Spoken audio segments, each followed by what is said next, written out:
Hello, everyone. Hey, thanks for joining me on this beautiful rainy day for our daily devotion. I'll bet you've heard the saying, nobody plans to fail. But if you fail to plan, you are by default planning to fail. Because we make these plans, we take steps to achieve our goals. If we don't do this, we end up binge watching series after series on Netflix. Don't get me wrong, I love Netflix. Help ease the isolation of the COVID lockdown. But when we realize how much time it sucks, it might be of the devil. Guys, but nobody wants to fail at life.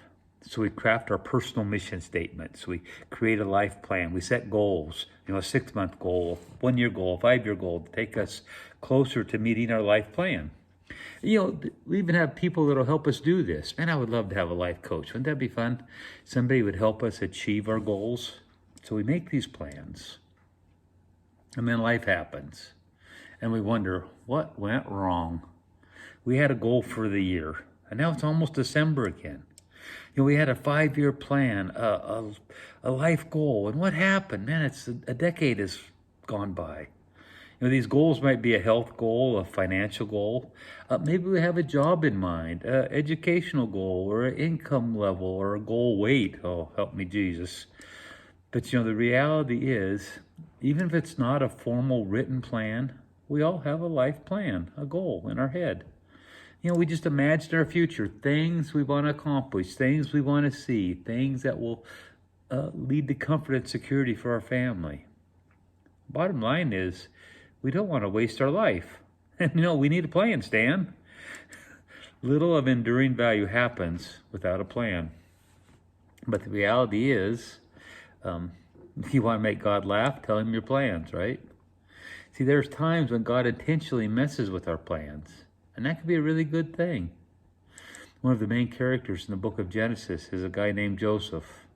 And here was a guy who had his plans wrecked by God. He was the spoiled son of a rich dad, and he ended up being sold as a slave by his brothers. He finds himself in a foreign country, in a land with a different language and customs. He ends up thrown in prison for a crime he didn't commit. And then when he was at his bottom, God began to work with him. And he ended up the second most powerful man in the world. And he was in a position to save his entire family. Even the brothers who sold him into slavery. Isn't that crazy?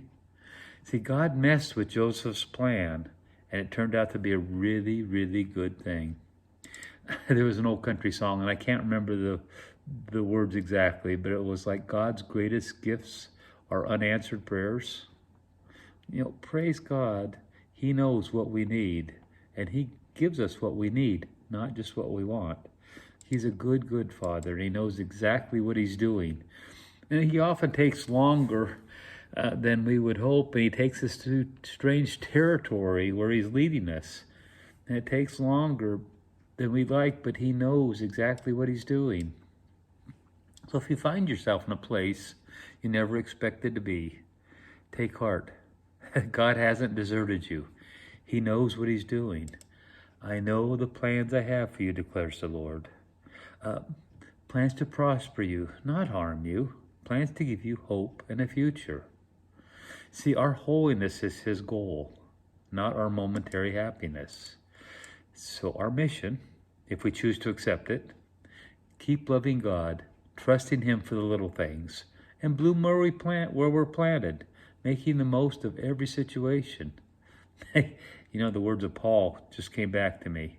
He said, make the most of every situation because the days are evil. He wrote this way before Netflix and Twitter even. So make the most of your days, your rainy days, your sunny days. Glorify God in all we say and do, in all our tweets. Love your neighbor and watch God's plan unfold for your life. Bloom where you're planted. Keep doing all the good deeds God has prepared for you to do, and watch as his life goal unfolds for us. Love you guys. Have a great day.